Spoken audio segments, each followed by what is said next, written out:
The Total Screen proudly presents their official podcast, On Screen, with your hosts, Tyson Gifford and William Rohrig.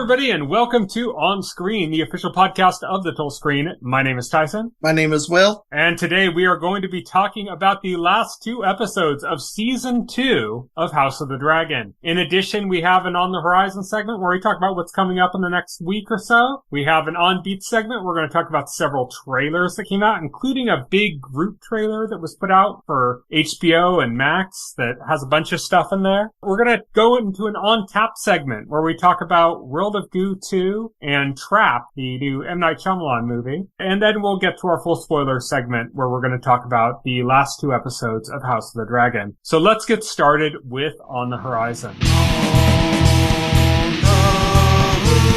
the horizon. On the horizon. First up, we have Bad Monkey, which is a new series coming to Apple TV+. It's coming on Wednesday, August 14th. This one stars Vince Vaughn as a restaurant inspector who is a former police detective. And it looks kind of like a comedy, a dramedy, comedy drama kind of thing. It's real stakes. I heard him describe it as real stakes, but fun characters. Okay. So that's coming Wednesday, August 14th to Apple TV+. Jackpot is coming on Thursday, August 15th. To Amazon Prime. I believe we talked about this a couple weeks ago, I think, for the trailer. This is the movie that's got John Cena, Awkwafina, and Simu Liu. It's a Paul Feig movie about Awkwafina wins the lottery and then everyone's trying to kill her. It's kind of like The Purge meets Lottery, I guess. Yeah. But that movie is coming on Thursday, August 15th to Amazon Prime. Rick and Morty, the anime, is coming on Thursday, August 15th to Adult Swim and Max. That is being done by Takashi Sano, who did Tower of God, the anime series. And yeah, it's Rick and Morty, but it's an anime. The Union, which is a movie coming to Netflix that stars Mark Wahlberg and Halle Berry. It's kind of a spy thriller. I think we might have mentioned the trailer before in a past podcast. That is coming on Friday, August 16th to Netflix. And then Alien Romulus is coming to theaters on Friday, August 16th. So that is it for our On the Horizon segment. And now we're moving on to On Beat.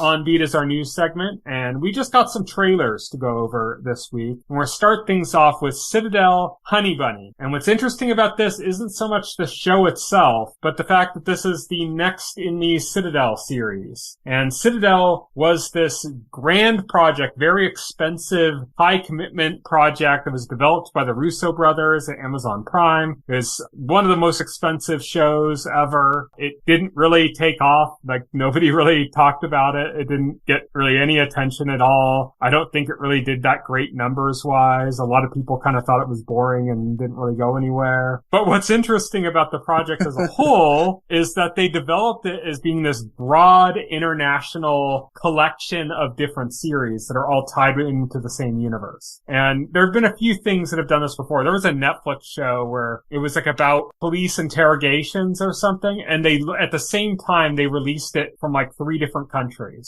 So like 3 different countries' versions of it, with all of them being like unique stories in each episode or something. And they did that like on Netflix. This one isn't launching at the same time. The original Citadel series already came out. This is but a new one called Citadel Honey Bunny. I believe it's Indian. And yeah, so it's the first of the foreign language ones. They planned it as this big thing. It didn't really take off. It wasn't really successful. But now they still have these other ones that were already in production. And so they're gonna release them anyway. They're gonna release them because why not, you know? Because Amazon is not Max, and it's not being run by David Zaslav, so they didn't think about doing a tax write-off. Right, yeah, exactly. Nothing too terribly exciting from this trailer. The interesting aspect is all information that you wouldn't know about it unless you followed the news about this story. Next up, we got a trailer for Sweetpea, which stars, is it Ella Purnell, I believe is the actress's name, from Fallout? Yes. And, yeah, this looks interesting. It doesn't really show us a lot of what's going on. I read up a little bit on the premise of the series because I wanted to know what it was about, because the trailer really didn't give me much information. It looks like it's got kind of a little bit of a supernatural vibe going on. I don't really know too terribly much beyond that because I didn't want to just read every detail and spoil myself completely about what looks like an interesting show. But it looks pretty good. It looks well shot. It's a good looking show. Yeah, it looks interesting. Wish they showed more, gave a better idea of it, but I think we're going to get a more full trailer later, yeah. Oh, yeah, obviously. Next up we have Kensuke's Kingdom, which is a new animated, I think it's a movie? Yeah, it's just high quality animation, not anime, not from Japan, besides the name Kensuke. This isn't from Japan. Looks like it's got a pretty good voice cast involved in it, and animation really reminded, I think I told you before when we were talking, it really reminded me of 2D Disney animation of the kind of 90s and early 2000s era, the pre-Toy Story, or not necessarily pre-Toy Story, but before everything Disney went CG, with their animation. That kind of era of stuff like Tarzan and stuff like that. That's kind of what it really reminded me of when I saw this trailer. Right. Yeah, definitely. Very reminiscent of that. Next up, we got a trailer for a game called The Eternal Life of Goldman. This was probably the only truly interesting thing from the THQ Nordic conference that was recent, or their event, or whatever it was, their collection of trailers that happened. Their collection of trailers. Whatever you call it. Their direct, their... THQ Nordic special collection of trailers. Yes. They showed a few other things that were kind of interesting,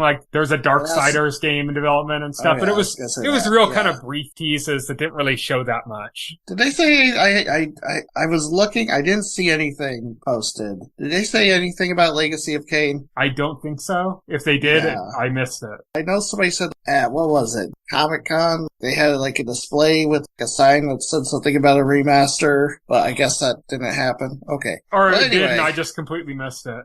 Yeah. I didn't watch whatever their event thing was. I just checked out the trailers that came out around then. Right, same. Yeah, I didn't watch it either. Yeah, but I did definitely watch the trailer for The Eternal Life of Goldman, which is an absolutely gorgeous game. It looks like it's some kind of a 2D platformer or Metroidvania even. It's got animation that's of the caliber of Cuphead. Except, as I said to you, a much more detailed looking game as far as gameplay mechanics and stuff. It's not just jump up and down and shoot, a pistol, and that's it. There seems to be a lot more to this game, but it also has that scope of animation quality that Cuphead had. So it's kind of amazing to see. Yeah, it looks incredible. The art style is absolutely incredible. It looks great to me. Yeah, and this is coming to pretty much everything, because it's a 2D game, so it's coming everywhere, including Switch. So that's going to be exciting. I'm actually really looking forward to that one. Next up, we got another trailer, a long trailer, a gameplay reveal thing for The Legend of Zelda Echoes of Wisdom. This is the Zelda game that stars Zelda in the lead. Yes. The game comes out next month,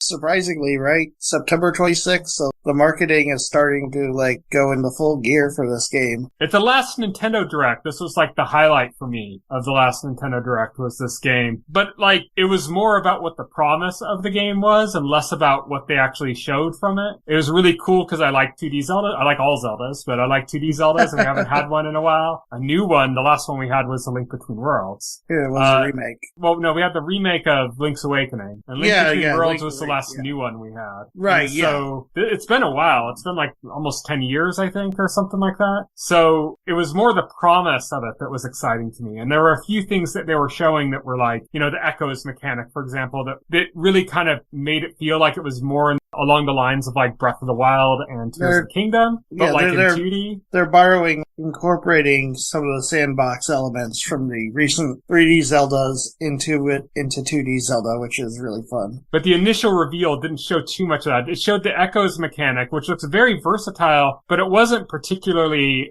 an exciting mechanic, that really grabbed my attention. I think they didn't really want to show the best parts of that because it would just spoil too much of the game. So it was kind of like, okay, I know that looks like there's gonna be something there, and there's surely gonna be other mechanics that are interesting as well. Because all Zelda games have loads of mechanics. It's never a one-trick pony, There's always multiple mechanics in play. And sure enough, we got this new trailer and we got to see these bind mechanics, which are really cool. So initially it kind of looks a little bit like kind of their take on Magnesis or Ultra Hand from Breath of the Wild and Tears of the Kingdom. But then you could do a reverse one too, where you can link yourself to an object and then it drags you with that object.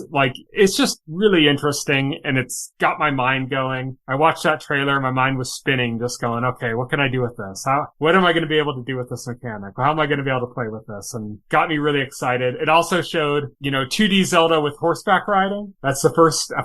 None of the 2D Zeldas you've been able to ride a horse. That's only been in 3D Zelda, so. Yeah, this is the first 2D Zelda with horse riding. Really cool. Yeah. So there's just all sorts of kind of cool stuff going on. It looks like it's going to be a lot of fun. I'm even more excited for it now. Anything else to say about Echoes of Wisdom? I'm really excited for it. I love Zelda games. I love 2D. I love 3D. I love all kinds of Zelda games. This is going to be fantastic. So, yeah. Lastly, we got a trailer that was a combination of a bunch of clips and stuff from a bunch of stuff that's coming to HBO and Max. They released this right before the House of the Dragon finale, the season finale, and it was HBO does this all the time. When they have a really, really high profile show that's gonna be coming to an end, a season finale, they kind of say okay, here's every reason why you should keep our service, for the next 2 years. And they'll just show you the first footage of a bunch of new shows that are coming up. They'll show you stuff that you didn't even know was in the works. They'll show you stuff that's coming up soon that you're eagerly anticipating, and they'll show you new footage from that and stuff. So we got footage from stuff like season 3 of White Lotus. We got footage, I think it was the first footage from Welcome to Derry, which is the It spin-off series. We got footage from Dune Prophecy. We got footage from the Penguin series, which is coming very soon. It's something we've been waiting for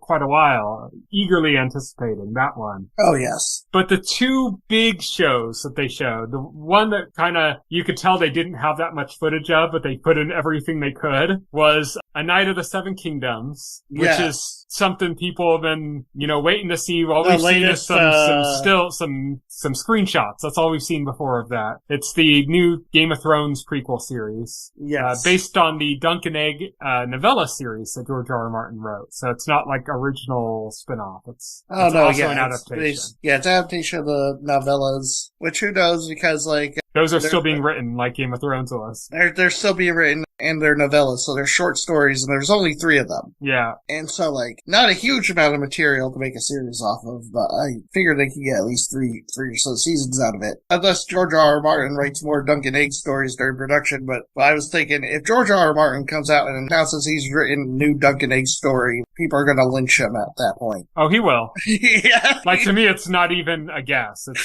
he will. Yeah, he will. Yeah, I don't think we're ever going to get another Song of Ice and Fire book, but I think we're probably going to get at least one more Dunk and Egg book. Right. He will. Trust me, he will. And he's mentioned it when he's talked about stuff he's working on. He said he's I'm consulting on these shows. I'm working on book 6 for Song of Ice and Fire, and I'm working on the new Dunk and Egg book. Yes. He's been talking about he's actually working on it. Yeah, he's talked about wanting to write more Dunk and Egg. He said it. But if that comes out, there's no Winds of Winter, people are going to be furious. I don't want to be anywhere near that crap storm. Yeah, because we don't even have, Winds of Winter isn't the end of the Song of Ice and the Fire franchise. No, yeah. There's still another one after that. Yeah, exactly. Yeah, Promise of Spring. Yeah, so it's kind of crazy, but the cool thing about this, there's a few cool things. One is that we've settled into the new kind of pattern in which these really high production value, big budget TV shows don't don't come every year now. They come like every other year. You know, that's happening with The Last of Us. It happened with House of the Dragon. It's happening with the Lord of the Rings series. It's happening it's happening with like everything, you know, like everything that's like a really big like show, like really high budget, high production value, like that of that like Game of Thrones scale type shows. Stranger Things as well is like that now. We're getting them like every other year or even longer gaps between instead of every year. So the cool thing about this is that now we have another show that's in the same universe that's kind of going to fill in the gaps between. So, you know, we're not going to get another season of House of the Dragon until probably 2026. It's going to be 2026, yeah. If not later, you know? Yeah, if not later. Well, they're going to start shooting next year, so... Yeah, I think they're aiming to have it 2026, you know, bar some unforeseen circumstances. Another strike or, global pandemic, you know, something else to interrupt. But in the meantime, this series is supposed to come out next year. So we got House of the Dragon Season 2 this year. We'll get A Knight of the Seven Kingdoms next year. And we'll get House of the Dragon Season 3 the year after that. And if they can alternate them like that, and we can just always have, every year we have a Game of Thrones show, that's kind of cool. Yeah, you know, that's the plan. Yeah. Yeah. The other thing that's really cool about this is that House of the Dragon is very much like Game of Thrones. It's very politics. It's very machinations. It's all these houses fighting, except in House of the Dragon, it's the same house fighting each other. It's the same. It's a much more narrow focus in House of the Dragon, because in Game of Thrones, like, you went all over the Seven Kingdoms. You had multiple point of view characters. In House of the Dragon, you don't really have that. Yeah, but it's the same kind of show in the sense of like the politicking and the machinations and the scheming and all that kind of stuff, you know? Yeah, exactly. It's very similar in that regard. But A Knight of the Seven Kingdoms is supposed to be more like an adventure series, and that's kind of cool to me. Like, I like the idea of seeing something set in this world that's not about these political machinations. It's not that I don't like that stuff, I do, but it's cool to have something else that isn't that, you know? Right, yeah, exactly. Because, Sir Duncan, he's not a political player. He's a knight, you know, and his squire... He does have a young Targaryen with him, but it's a young his squire is a member of royalty, but I believe at this point he is not in line. He is not in the line of succession. He is actually the king who becomes, like, king because other people fell out of the line of succession before him. Yeah,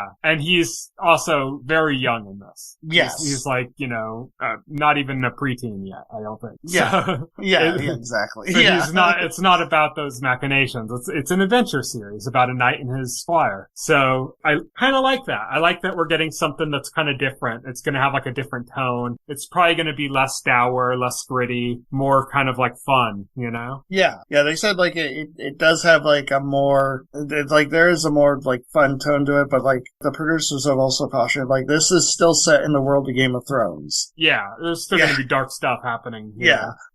But it's like the dark stuff will probably be a bit more on the periphery now. I think like I saw like George like talk about it on his blog. I think they tease like one of the first things is going to be this tournament that's happening and Duncan trying to get himself entered into the tournament to prove so himself. It's a Knight's Tale. Yeah. But yeah, I mean, I'm excited for it. It looks good. The real big show stealer though, what they used to close out the trailer is our first footage for The Last of Us Season 2. Yes. And they showed every second that Pedro Pascal is in Season 2 is in this trailer. So, unless they change something, you know. Unless they change, they probably won't. I mean, they started filming Season 2 like late last year, like a couple of months. Pedro Pascal was done filming in February, and there was still a lot of filming for the season to go after that, so make of that what you will. So we got about every second of Pedro Pascal on screen already, but brilliant performance. The shot of him with the tear running down his eye when he talks about saving Ellie was like hit hard, you know? Oh yeah, it's fantastic trailer. This is going to be good. Yeah. The last thing from this group trailer that I was going to mention is there is a new show that's coming from J.J. Abrams. I don't think he's running it. I think he's just producing it. But it stars Josh Holloway from Lost, who played Sawyer in Lost. And it looks pretty cool from what I saw of it. I looked up a little information because I hadn't heard. I'm like, holy shit, is that Sawyer? And I was like, looked yeah, it up and was like, what is this? And got a little bit of information. It takes place in the 70s. It's about the first female FBI agent. There's some other stuff going Josh on. Holloway, that's a name I haven't heard in a long time. That is a name I haven't heard in a long, long time. Yes. But yeah, like you know how we feel about Lost. So anything that's got even the remotest Lost connection gets my ears perking up. So I'm going to be looking out for that one as well. But that's it for our trailers and our news segment. And now we're going to move on to On Tap.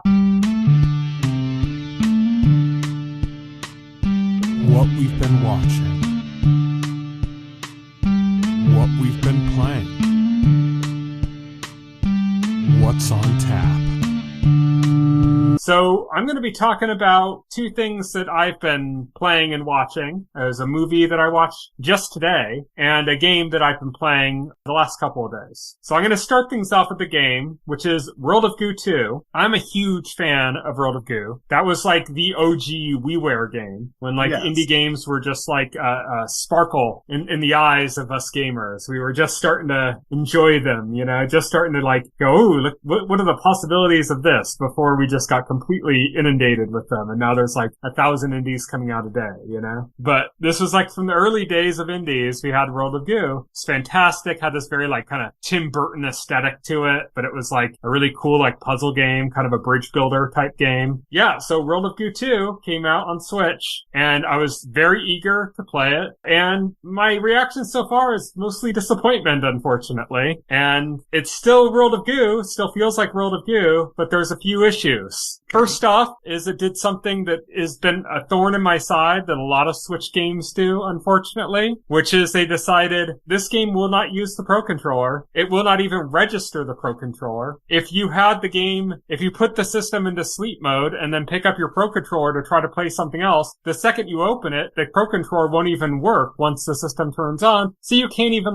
get out of the menu and get into there. You have to pick up the system just to get into the menu from there, which happened to me, of course. In addition to that, because it doesn't use the Pro Controller at all, you can't play with the Pro Controller. So you can play using touchscreen, and you can play using motion control with the Joy-Cons. And the argument in favor of this would be well, how are you going to play a game like World of Goo with dual analog? That just doesn't make sense to move it and stuff. I'd argue every bit of motion control that it's using for the Joy-Cons is built into the Pro Controllers too. It's just a matter of the aesthetics of holding the Joy-Con the same way you would hold a Wii remote. Right. It's just the feel of that is the only reason that they didn't include support for the Pro Controller. And that's really annoying to me because I do not like playing my Switch handheld. I don't like playing games handheld, period. As we've mentioned here before, I just do not like playing handheld games. It's not the games, it's the form factor. I don't like it. And I hate my Joy-Cons, and they're all drifting. So, I'm wondering, because this game is also on PC. Yeah, if I'd known about this, I would have gotten the PC version instead. Interesting. That's what I'll say. Yeah. I would have gotten this on Steam if I had known that this was how it works. I would assume it would have had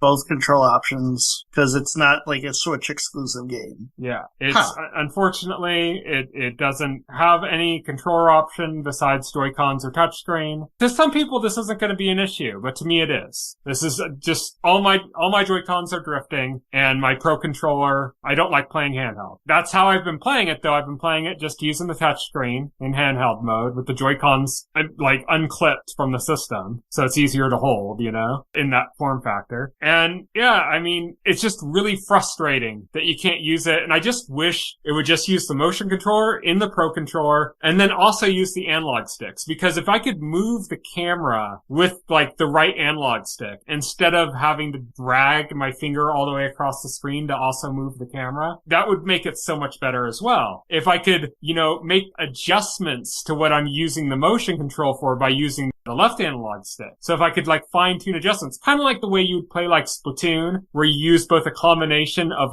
motion and the analog sticks, so you get more precision, but you also have that intuitive feel. That would be the ultimate way to play this game, in my opinion. But unfortunately, you can't. Maybe someday there'll be a patch, probably not. But this is a frustration that I've had with several Switch games. There's a Monopoly game on the Switch that I don't even think it uses motion motion control, but you can only use Joy-Cons to play. And I got the game and I'm like, okay, I saw it required motion controls and I put it away and never played it again. It's just a dead game on my system, the Monopoly game. Super Mario Party, another example. You have to use the Joy-Cons. Everything that you use for the regular games, I mean, there's some stuff where you can use the IR thing, I think, but those are like little mini games that are extra. They're not part of the main board game things. Everything that you can use with motion with the Pro Controllers, you should be able to use a Pro Controller or with the Joy-Con, you should be able to use a Pro Controller's motion controls as well for in Super Mario Party, but you can't. It's also why I'm probably not going to get the new Super Mario Party game, even though I do like Mario Party games, because my Joy-Cons are all drifting. So I'm not going to get another. I have 4 Joy-Cons. They're all drifting. I'm not going to get more Joy-Cons, and I'm not going to pay to get them fixed, because last time I tried to get them fixed, they wanted to charge me to do it. And I'm like, no, I'm not going to do that. So it's a deep frustration of mine that they do this shit,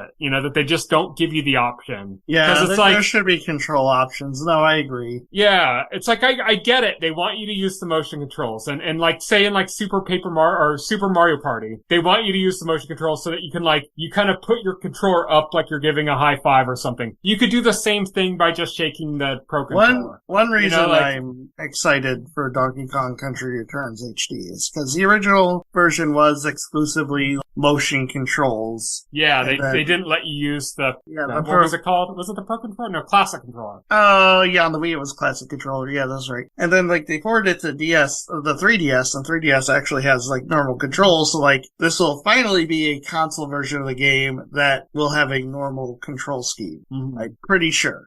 Yeah, and this should be standard. If you can do it, you should do it. I understand, say, if the integral use of the game is the IR camera on the bottom of, one of the Joy-Cons, then yeah, you're gonna need to use the Joy-Con to play or something. I get it. Whatever. But there's nothing in the Joy-Cons besides that you need, and as far as I know, there's absolutely nothing in World of Goo 2 that uses the IR. It might use the IR to recenter or something like that, to keep it so it doesn't drift when you're using the motion control on it or something. But you could even play it just using the touchscreen, so that wouldn't matter anyways, it's really annoying to me when developers do this. Nintendo's done it themselves and several other developers have done it. Like I said, there's a Monopoly game, Super Mario Party does it, and now World of Goo 2. It's a deep frustration of mine. Another issue I've had is, have you ever played World of Goo, the original? I haven't. Okay. So the way it works is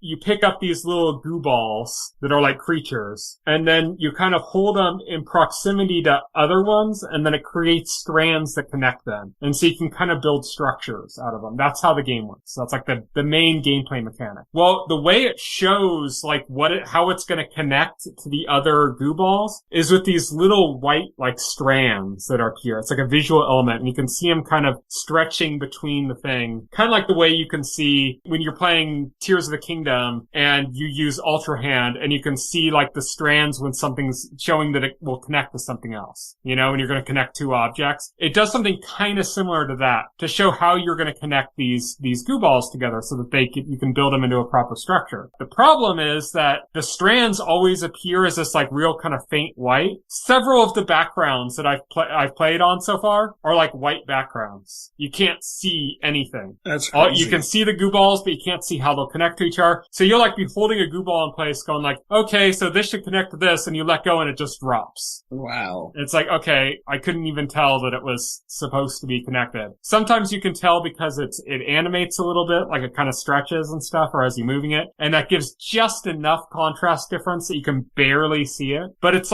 hard. It makes it hard to play. And they really need to make a change to that. Maybe make it so that it's got the typical thing there, but maybe give it a black outline as well, so that no matter if it's on a dark background or a light background, you're able to see what the strands look like, so you can see how things connect. And that would make it more playable, just straight off. And my third issue with the game is that the difficulty curve is all over the place. I'll play a level and get through it it's just nothing. It's just super easy. Next level I'll play, I'm going through it 20 times. And I'm on the first world. This is still tutorial shit. They shouldn't be doing things that are this challenging yet in the first world. And then it took me forever to get past that level. And then the next level I play, it was over in a second, super easy. Right. So it's just that challenge challenge balance is just all over the place. And I've heard from other people saying, yeah, it's like that through the whole game. There's like levels towards the end of the game that are super easy, and then levels that are just like ridiculously hard early in the game. So that just makes it kind of frustrating because you can't get to those later levels because you got to get past those simple level or those early levels, and they're too hard. So you're just stuck playing these hard levels over and over and over again, and then you just breeze through a bunch of easy levels after that, so that those don't feel satisfying because you've conquered something much harder already, you know? So that power balance is way off. So it's just, I have a lot of complaints about World of Goo 2 because of those things that I mentioned. Unfortunately, it still has a great aesthetic, still has great music, great visual style, story still is kind of interesting and weird and in all the ways that World of Goo was. And the base gameplay mechanic is still really fun. It's just, man, this game's kind of messy. Right. And then the other thing I'm going to talk about in our On Tap segment this week is Trap, which is the new movie from M. Night Shyamalan. And if you've seen the trailers for it, we've discussed at least one of the trailers on this. No, we discussed two of the trailers, I believe, on this podcast before. Yeah, we did. But Trap, it's about a guy, he's taking his daughter to a concert. It's kind of like a Taylor Swift parallel in the sense that like Taylor Swift has her obsessive young fans, you know? It's kind of similar in that vein of like, oh, there's a bunch of like girls and they're super excited to see it, and their girls are all being brought by their parents, and this one girl's, you know, being brought by her father, and the father notices like, oh, there's all these police cars and stuff everywhere. So he asks one of the employees, he says, what's going on? Like, why are there all these police cars? And the guy says, oh, I probably shouldn't tell you this, but there's like this serial killer. You heard about the serial killer, the butcher, that freak who's like leaving disembodied or, you know, body parts everywhere and, you know, like committing all these ghastly murders. It's like, well, they found out that he's going to be going to this concert. And so they set a trap. They're blocking all the exits, and they're going to find out, you know, they're going to find the guy. They're going to trap him here at this concert. And then you find out, and this isn't a spoiler because it's in the trailer, and you find out very early in the movie too, that this father that was asking about it is the killer that they're trying to find. And so you're kind of getting it from his perspective of like a trap being set for him, and him using his intelligence and his wiliness that makes him a good killer to try to like evade this trap, while also not allowing his daughter to see what's going on, like not letting her know anything that's happening, and trying to like kind of be there for his daughter as well. Like he's leaving a lot, and she's like, you know, I want to spend more time with you. Why aren't you staying for the concert? And then he's like trying to find ways to be able to evade what's going on while also spending time with his daughter. Mm-hmm. And the whole thing plays off like a dark comedy. At least to me it did. It's a very fun movie. It gets kind of ridiculous at times. Sometimes the tone is really over the top. Like the way he talks to people, like he'll talk to people in this way where it's like, if this was somebody actually talking to somebody, it would be like, everybody would be suspicious. Like, why are you phrasing things like that? Why are you talking to me like this? Like, are you the killer? Like, what's going on, you know? But like, nobody picks up on that. But I think that's very intentionally part of the tone. We're seeing it from his perspective, and it's part of like the dark comedy aspect of the movie, is that you're kind of seeing this kind of him going, you know, like being stuck in a situation and talking to someone, and they're like, oh, can you believe that killer might be here? And he's like, no. Like, you know, like, oh my, that would be crazy, you know, like just way over the top and stuff, but it's kind of played up for the comedy of it. Right. Yeah, it's just a really fun movie. If you go into it understanding it's a dark comedy, it's a really fun movie. I think if you went in expecting it to be like super realistic and gritty, might not do it for you. But if you go in kind of going like, okay, this is like an interesting premise and just like a really, like a premise story is what this is, then yeah, I think you'll really enjoy it.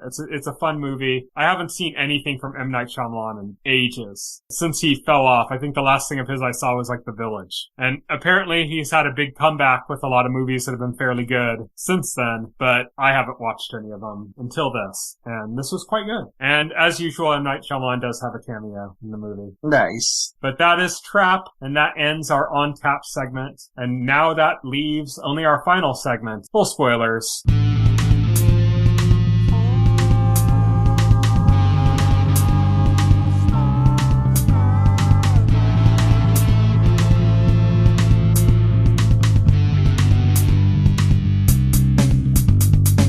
For this week's Full Spoilers, we are concluding House of the Dragon Season 2 by talking about Season 2, Episode 7, The Red Sewing, and Season 2, Episode 8, The Queen Who Ever Was. So, we missed a week. We had our Advocates Week for our 150th episode. Yeah, which was a really good podcast. You should go back and listen to it on any available podcast service or YouTube. Yeah, so definitely check that out, our 150th podcast episode. But because of that, we missed a week, and we came back, and now we've seen both those episodes. The penultimate episode was very much about the dragon seeds that we talked about the week before. We talked about kind of the dragon seed characters that were being introduced, and one of them ended up getting a dragon at the end of that. Well, this, you get to see like 3 dragons getting claimed, or 2 new dragons getting claimed, I guess. The third one, we knew about, but we didn't actually see him like on the dragon or anything. How messed up was it over there? Like, brought all those commoners, all those potential dragon seeds, and then just like got out of the freaking way. Yeah.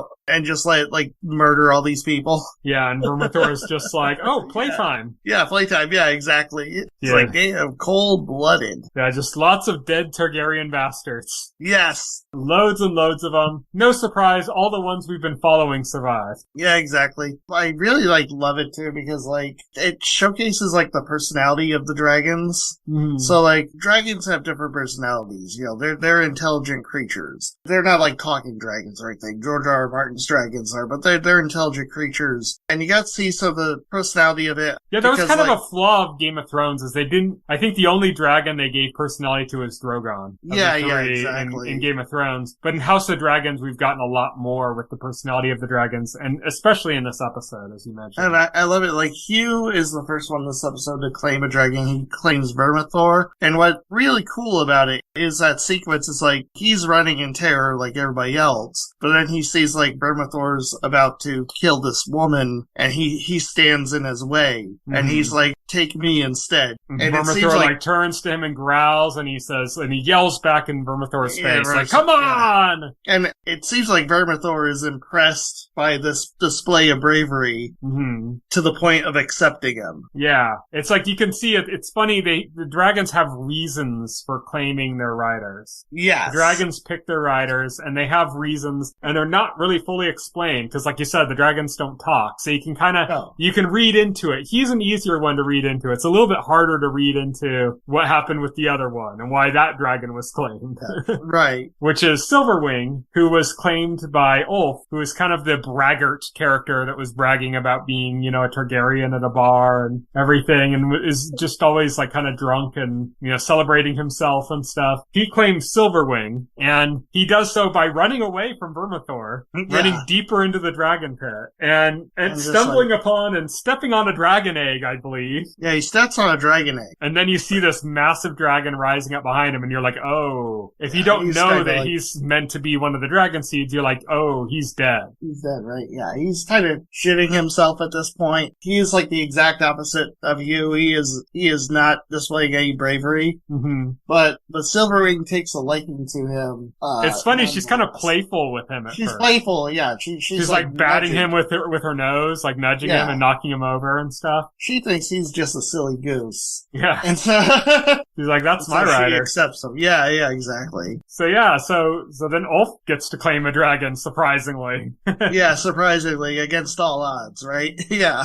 That means we have 3 bastard dragon riders now. We have the dragon seeds. We have Adam of Hull, who claimed one at the end of the last episode that we had talked about, where we hadn't seen him yet with the dragon, and we get to see him with the dragon in this episode. And he has the tense standoff with Rhaenyra, where Rhaenyra ends up saying what do you want? And he says, I just want to know how to be a dragon rider and to serve you. Yes. And so it's kind of works out in the best possible way for her. But Jace is not taking very well, too. Yeah, I was disappointed. Yeah. I was really disappointed in Jace. I thought of all people, he should have been the one. And that's why he took it harshly, is because he has enough reasons to doubt his own credibility. This is just one too far for him to take. Yeah, this is one too far. He almost takes this as a personal insult, Yeah. And so he's not friendly with these dragon riders at all. Yeah, he's starting to doubt his place. He's starting to completely doubt his place, and I think he's scared of losing his place in this whole thing. Yeah, and this in his family and in his in his family. Yeah. And his right as the heir. He's shown kind of the insecurities about being the heir that Rhaenyra had to face in the first season with, being a woman and like what that meant to be the heir and the way like certain people just didn't accept that. And so he's kind of facing a similar thing, except it's with him, it's being a bastard versus being a product of a different, relationship than the one that he should have been. But also in that a lot of it's just in his head. It's his own feeling of self-worth, the lack of self-worth that he has. Yeah, exactly. But yeah, I mean, that's what that episode, the penultimate episode of the season was primarily about, was about these dragon riders. And it was amazing. Probably the most gorgeous episode of the season. With the biggest effects budget, I'm sure, as well. Oh yeah, for sure. Like, yeah, having to animate all those dragons. Oh yeah, there's lots of dragons. Probably the most dragons we've seen in any episode of anything in this whole franchise. So not just House of Dragon, but counting Game of Thrones as well. This is probably the most dragon we've seen. Like, this development also, like, enrages Aemond. They send out, you see Ulf flying Silverwing over King's Landing. The way they set it up, instead of Ulf coming back to Rhaenyra and saying, look, I claimed a dragon and stuff like that he just took off with the dragon. He just takes it on a joyride. And wants to show his friends in King's Landing and be like all impressive and awesome. That's like the way they play it up. And of course it sets up Aemond, who's like, what the fuck? And he, races off, gets on Vhagar and chases after him. Chases as he's flying back to Dragonstone. Yeah, he chases him to Dragonstone. Aemond stops, before he crosses into Dragonstone because he definitely does not want to just fly right into Dragonstone, especially when he sees the other dragons. Well, I think before he saw the other dragons, he realized something was off. He started to realize something was off. And he was like desperately trying to get Vhagar to heed his demands to stop. Similar to how he wasn't able to control Vhagar in the last season finale, in the season 1 finale where, ended up killing Luke. Yeah, right, yeah. And that's like running theme is Aemond still doesn't have full control over Vhagar. Yeah, like none of them have full control over their dragons. No. They're sentient beings. They're intelligent beings. They have their own wills and stuff. They're not just to be used as you please. And you might think you have a certain amount of control over them, but that doesn't mean they're just gonna do everything to your exact orders, Right, yeah, exactly. I think the two dragons that are closest to that, the ones that actually feel like they really, are pretty loyal to their riders, are Melis, who was the dragon of Rhaenys, who's now both of them are dead, had a very strong bond, and I believe, Craxus, who's the dragon of Daemon, has a very strong bond with him, But besides that, seems like the dragons are a little bit wild, Oh, yeah. But yeah, so that was the first episode. There's not too terribly much else to say about that episode. And then that takes us into the season finale, which has a lot of setup stuff. A lot of it's set up for the next season. A lot of it's this huge event happened in that these dragons are now, being these new dragon riders, these 3 dragon riders just showed up, changed the power dynamics completely. We saw everyone's perception of how things are going to go. We saw and now it's the fallout of that. Aemond, in the middle of his rage, has burned down a town. Yes. Completely. He burned down the town of Sharppoint. Just completely wiped it out. Yes. Completely wiped out because he's upset that, Rhaenyra now has the upper hand. Now has more dragons. Yeah, he's felt like the big dog for so long. He's kind of, it's almost been kind of annoying, and I think that kind of works in its favor, that it was kind of annoying that Vhagar was just the big bully, would just hop on the dragon and get up there. It's kind of like if you play poker and somebody just keeps, knows that everybody else is a little tighter with their money, so they just keeps raising on every hand and is really annoying, That's kind of what, Aemond was doing with Vhagar, he knew he had the advantage. He knew his dragon outclassed all the other dragons and that nobody else could challenge him. And that gave him a feeling of superiority. And that got taken away from him when he realized that, he still has the biggest dragon, but Vermithor is not that far behind. And Silverwing's pretty, OP as well, So he's no longer the big dog. He might be the biggest dog, but he's no longer the big dog, you know, in Westeros. He's no longer the singular threat that everybody's afraid of. And he took that hard and ended up burning down the whole town in his rage. I believe his brother referred to him as a mad cunt, something along those lines because of that, you know, when he found out. So that happens. We also have like all the machinations of different people now trying to adjust to that. So Lord Larys comes to Aegon and is like, oh yeah, we need to get the fuck out of here. He wants to abscond with Aegon into exile until, Lord Larys basically busts in and says, we need to move to Mexico until all this war business chills out. Yeah, pretty much. Yeah. He's like, basically, yeah, we're in a bad situation. Your brother's probably going to kill you. And even if he doesn't, then Rhaenyra's going to invade now that she's got the numbers advantage. And you're fucked either way. So let's get the fuck out of here and live to fight another day. Yeah, exactly. Which Aegon's not a fan of the idea. What the fuck are you talking about? I don't have a dick anymore. Oh, yeah, that's the one thing, like, Aegon's, like, the most concerned. But I get it. You know, like, he is massively disfigured and disabled, and he's depressed. Mm-hmm. He's probably at a point in his depression where he's at a point where, like, he doesn't care if he lives or dies. Yeah. Yeah. And he says, like, I'm not gonna leave. I'm king. I'll use the opportunity of Aemon leaving to resecure the throne, and then I'll arrest him when he returns. Yeah, and he's like, and then Larry's just like, fly down with her dragons. Yeah. Yeah. Yeah. What then, Mr. Bright Guy? Yeah. What then, smarty pants? What are you gonna do then? And that kind of wipes away his, bravado. Realizes, yeah, he's in a fucked situation. Which is funny because, like, you see a scene at the end where Aegon leaving in a carriage with Larys, like, they're going. Which makes it all the more complicated because Alicent makes a surprise visit to Dragonstone to return the favor. To bargain with Rhaenyra. Yeah, these two have got to stop meeting. Those are actually like new scenes in the show that weren't in the book because like their relationship wasn't like it is in the show in the books. Like they weren't friends before and everything like that. And they just really, because it's a show, they need to like bring those two together so they can have the chemistry. Right. Fires between them. I also feel like it's contrived. Yeah. But it's fine, contrived, but it's powerful. Yes, it's good performances for sure. But like it's funny because Alicent's big plan to Rhaenyra is she's gonna end the war by convincing Aegon to step aside and just like Aemon's heading off to Harrenhal.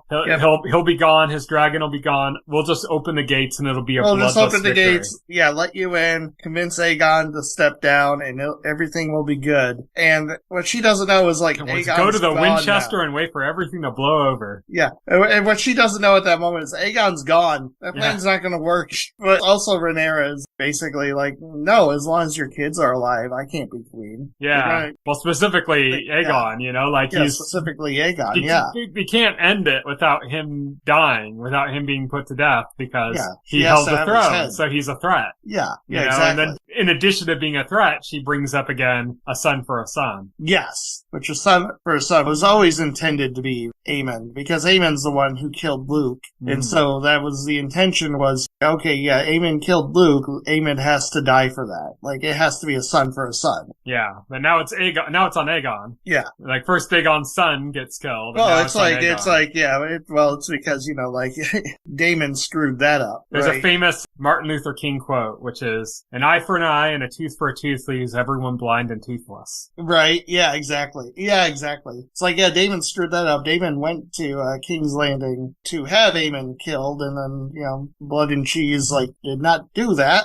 So, yeah. So we got that scene going on. In addition, we have the whole story happening in Harrenhal with Daemon that finally comes to a head. We knew it was kind of coming to a resolution in the penultimate episode, and we were excited about that. And then in the finale, yeah, it's over. Like that whole story that was kind of annoying is now over. Daemon has now fully committed himself to Rhaenyra. He had his come to Jesus moment or come to the Weirwood moment where he was literally showing the future. Yes. I saw a comment that was like, Damon got a 60-second trailer for the entirety of Game of Thrones. Yeah. I was like, that's cool. I don't know like what purpose it served other than like fan service. Like we saw like Daenerys there at the end of the vision. Well, we also saw stuff that wasn't in Game of Thrones and isn't going to be like in House of the Dragon either. Yeah, we saw like the three-eyed raven who's like, yeah, who's one of the Targaryens, but he's a Targaryen that's not alive yet. This is confirmation on the show that that's him. It was always suspected but never stated in the books that are out so far. But yeah, that was Brendan Targaryen, the Blood Raven, and the clue that gave that away is he had the birthmark on his face that it showed. Oh, he's the old man that's guiding, that's built into the tree that guides Bran in Game of Thrones. Yeah, that guides Bran into becoming the three-eyed raven. Mm-hmm. And again, Brendan Targaryen is not somebody who is actually alive at this time period. Oh, correction. I messed that up. It's Brendan Rivers. He's a bastard. Oh, he's a bastard. That's right. Yes. Thank you. He also sees Daenerys Targaryen from behind, just reusing footage. It's not like Emilia Clarke or whatever cameo. It's reused footage from Game of Thrones. But he sees Daenerys, he sees the 3 dragon eggs, the kind of idea of there's hope that there's going to be something that can stop the White Walkers. He sees the White Walkers. Yeah, he also sees his own death. Yeah, it's like, oh man, every time they invoke the prophecy of A Song of Ice and Fire in the show, it always like twists the knife because like they messed it up so bad in Game of Thrones. I'm like, man. Yeah. But it was cool to see here, even though it brings back bad memories from Game of Thrones. They have the showrunners kind of said, he's made certain comments that implied that he's kind of treating this as like a different adaptation. Right, yeah. That's like he's fair. still gonna stick to some of the stuff from Game of Thrones, but like, I guess you could say it's a multiverse. It's a multiverse thing, yeah, exactly. Game of Thrones was 616 and this is like 808 or something. 808, yeah, there you go. I'll allow it. I saw a comment like was really fun about Damon, like this season was like, I saw a comment on Twitter was like, it took a full season of nightmares and visions for Damon to finally respect women. Yeah. But he has that new army he just put together and has them all ready for Rhaenyra now, so. No, I loved like Damon's character arc this season of really getting to a place. I like this character arc. I think it just took too long. Yeah, it did. But really just getting him to a place where he could set aside his jealousy and like just realize his true purpose, and just accept Rhaenyra as queen. He's a more humbled Damon at the end of this. Yeah. And after his vision, he knows the place he needs to serve in. The most interesting thing about that vision was the end of it. Because at the very end of the vision, after everything else, when Damon's like completely thrown and baffled by everything that's happened in this, he hears a voice say, "This is a story and you're just a piece in it." Yes. And then who is that's saying that? It's Helena Targaryen. Yes. And then we cut to her and she's sitting on the balcony of the Red Keep and Aemon's like approaching her. Aemon's trying to get her to mount her dragon and go to war because like now he's spooked and he's like, oh, we need like all our dragon riders. But the implication made is that she was not just in a dream, she was literally communicating with Daemon. Yeah. That like just before, like she was like in the middle, like finishing a conversation with Daemon and Aemon came in and interrupted. And she's like... And this is like another thing where Aemon is being really pushy about it, and she snaps back with her vision of Aemon's fate. And at that point, I was just saying to myself, the spoilers are coming from inside the show! She's like, you're going to vanish into the God's eye and never be seen again. Yes. And he's like, I could kill you. And she's like, it won't change anything. Yeah, exactly. He's like, she's like, well, your fate is sealed either way. Yeah, like it doesn't matter. Like it's just gonna happen. Yeah, exactly. What is killing the seer going to do? Yeah. Yeah. We have 2 more big stories happening in this episode. One, we got introduced to a new character. A character named Sharko Lahar, who's apparently a major character in the books, in the Fire and Blood books. So, Sharko Lahar is a pirate, because we get to see what was talked about in the penultimate episode, which is Tyson Lannister, the Master of Ships, is going to talk to the my least favorite part of the episode. Yeah.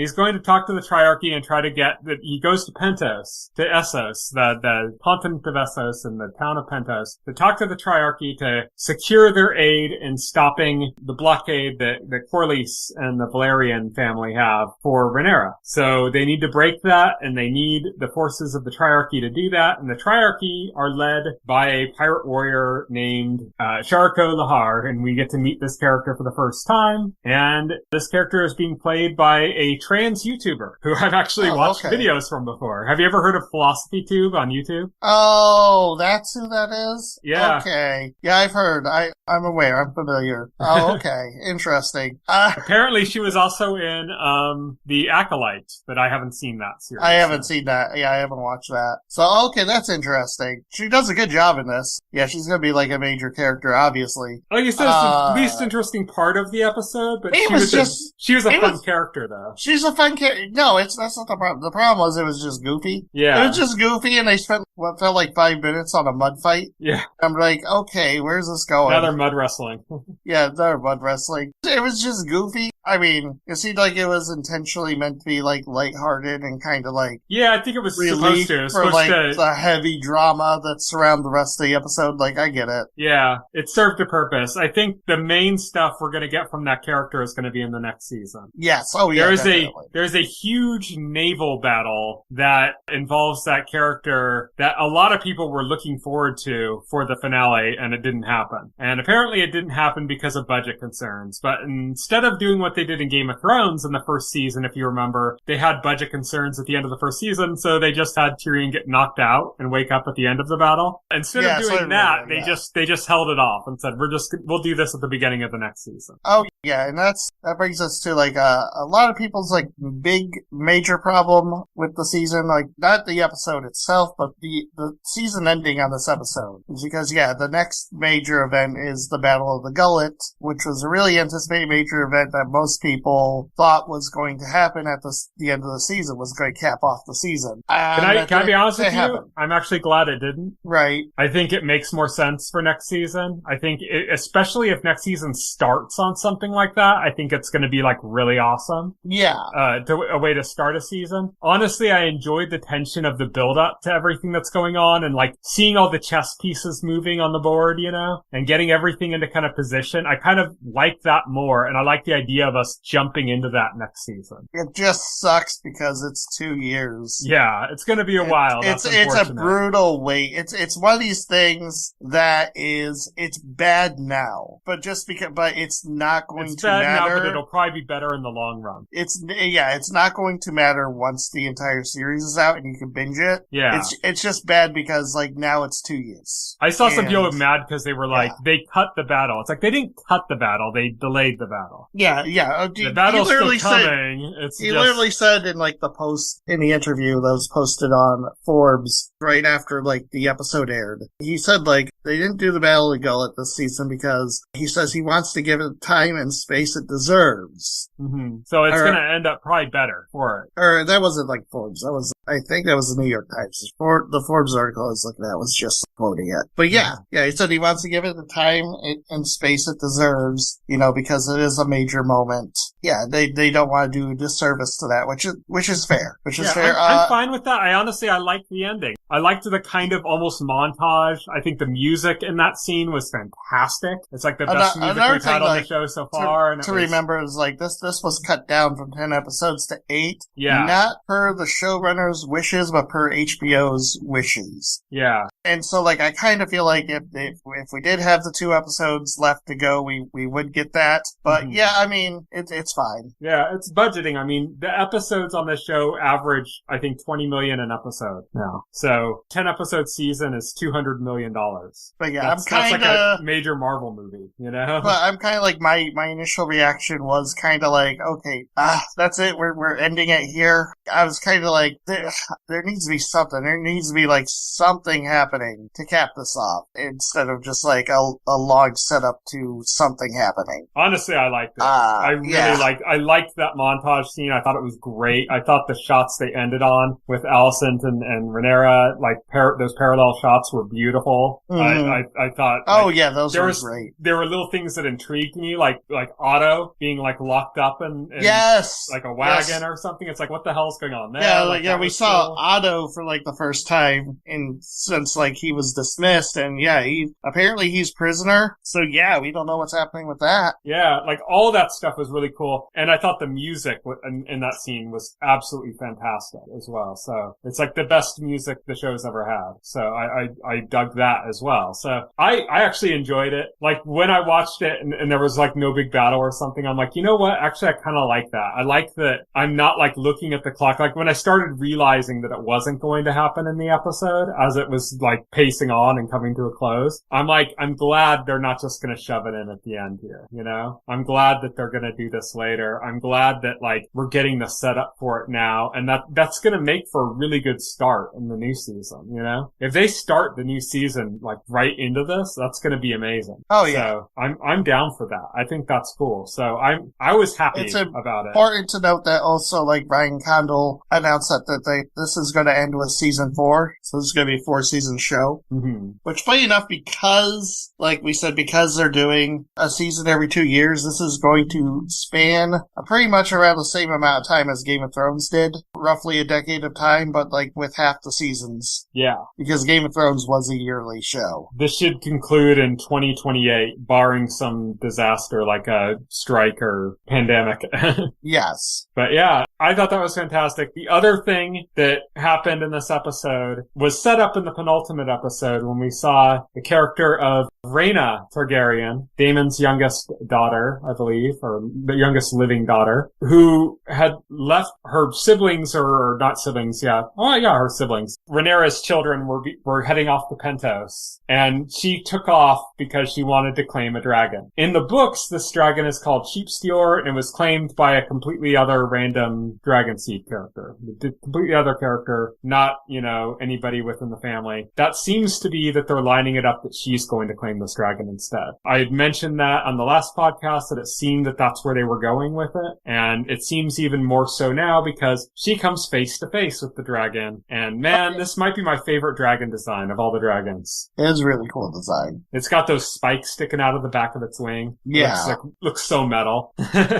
Absolutely metal. I'm excited about that dragon, so I'm hoping she's able to claim it and we get to see more of Sheepstealer or whatever they end up calling it in this iteration. But yeah, that was the kind of other story we got. Anything else to talk about with House of the Dragon? I think we covered everything. Yeah, I think it was good. I enjoyed this season. I think there are a few slow points. I will say it's not my favorite show of the year. It's good. It's a solid A. It's an A. I will say that for the season. But I think for me, Shogun is still the best of the year. Yeah, maybe. It's a tighter contest for me, but probably, yeah. I think I'd agree with you. It's significantly better than The Boys this season. Yeah, The Boys isn't even for me.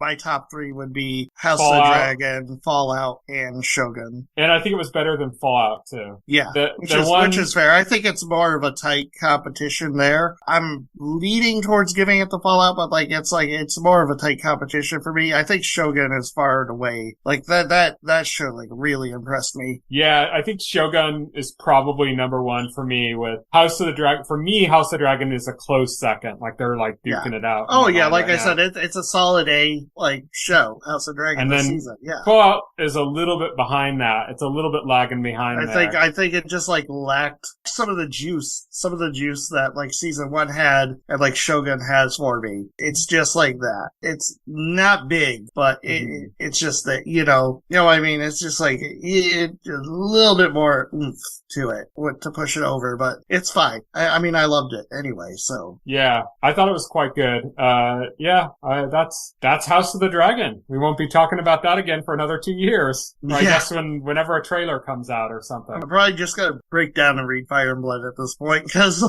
2 years is excruciating. Oh my god. Hey, but think about it. Between that time, we're gonna have the Night of the Seven Kingdoms. Yes, absolutely. Which is really cool. So, and there's also like another 7 Game of Thrones spin-offs in development. They're going to make so much that we're going to be sick of it. I saw an interview, I think it was with George R. R. Martin, where he was talking about one of the ones they want to do is like the 1,000 Ships War, which has like a ton of ships and a ton of dragons. I think that happened like after Aegon's Conquest, but like with those characters, like with Vhagar and stuff like that as the main kind of dragon in that one. And they were talking about how they want to do that really badly, but they're trying to figure out how they can do it like budget-wise. And I'm thinking like it's like a single war. It's not like a whole lead up to the war. It's like the single event. Like I wonder if they would make a movie. Oh like, yeah, that would make sense. You know, like they could do like a 3-hour movie in movie theaters. You know, that would be kind of exciting. So I wonder if they're going to do something along those lines for something like that. That would be an interesting way of expanding the franchise. But in the meantime, we're going to have three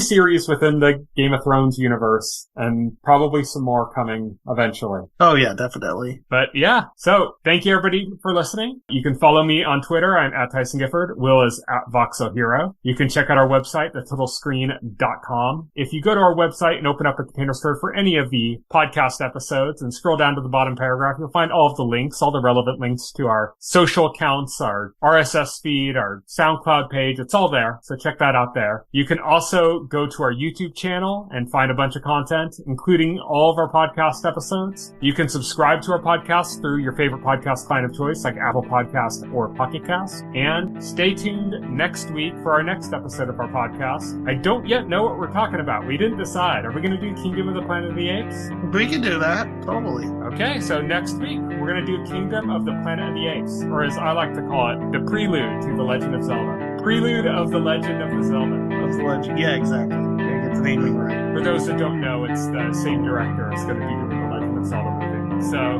we can do that for next week. So stay tuned for that. Thank you everybody for listening. Good night. Good night. Thank you for listening to the OnScreen podcast, the official podcast of The Little Screen. Visit our website at thetitlescreen.com.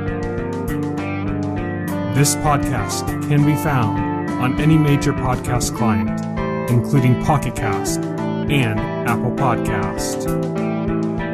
The entire backlog of this podcast and other content can be found on our YouTube channel.